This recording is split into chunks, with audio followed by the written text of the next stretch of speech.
Good morning, good morning. It's great to stay up late. Good morning to you. Good morning, Eastridge. I'm Hershey, and welcome back to another episode of the Virtual Morning Show. This week is week 12 of quarantine, and to be honest, I'm quite bored.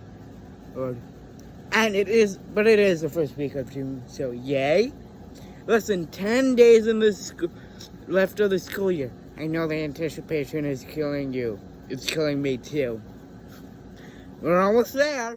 And now, nature facts. Did you know that platypus is the only mammal on Earth that reproduces with an egg? In Australia, everything's backwards. Yes, day is night, night is day, blah, blah, blah. But the bark peels off the trees there. Ooh. This week's teacher feature is Mr. Hugation, 8th grade social studies teacher. Good morning, Mr. Hugation. What are you up to inside and outside of your class?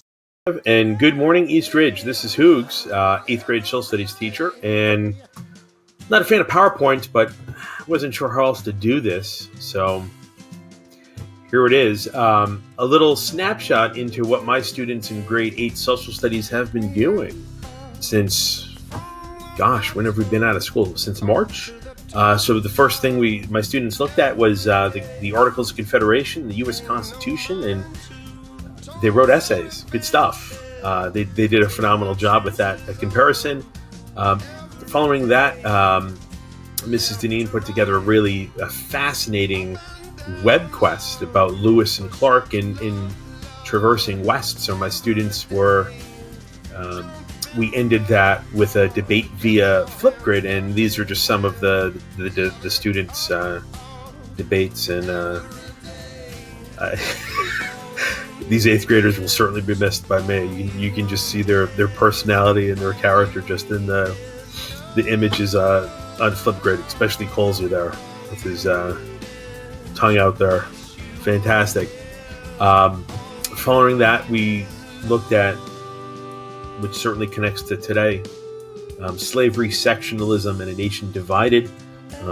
Students were tasked with creating either a public service announcement or what you can see here, a political cartoon beautifully drawn by Gabriella Freeman. And I can't wait to hang this in my room next year and get it laminated. Some students created and delivered speeches in front of the Senate, and others wrote a song or poem. And then we're ending the year with looking at the Civil War, and then the Reconstruction era, how we bring the nation back together.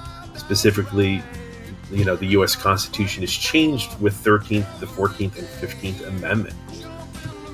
What have I been up to? I don't think anyone probably cares, but what have I been up to during quarantine? There have been some perks to being home. Certainly, teaching from home is not ideal, and I know we all miss the students tremendously, but it's been awesome kind of working and grading outside and getting some fresh air, as well as hanging with some friends and having some fires in the evenings and relaxing. Obviously being socially distant, but staying outdoors and either going for hikes or walks and hanging out with friends on Candlewood Lake via a pontoon boat. Obviously, after I finished reading my students' essays and after grading and emailing and feedback, I've really enjoyed reading both of these books, Stephen King, If It Bleeds, and The British Are Coming. And Go Bruins, right? Obviously, my idol, Patrice Bergeron, and David Pastrnak there in the background. And this is just if I really am super bored. And I was inspired to include this because a ton of my students the past week were showing me their fidget spinners or squeeze toys, mainly Ethan Serby and a few other students. But what the heck, I guess fidget spinners haven't faded away yet, but hopefully they will soon. There's been a lot of great concerts on, and certainly it doesn't compare to going to see shows like the Rolling Stones or the Dave Matthews Band, but every Wednesday there's been a drive-in via YouTube with the Dave Matthews Band. So that's been fantastic to participate with other Dave fans virtually.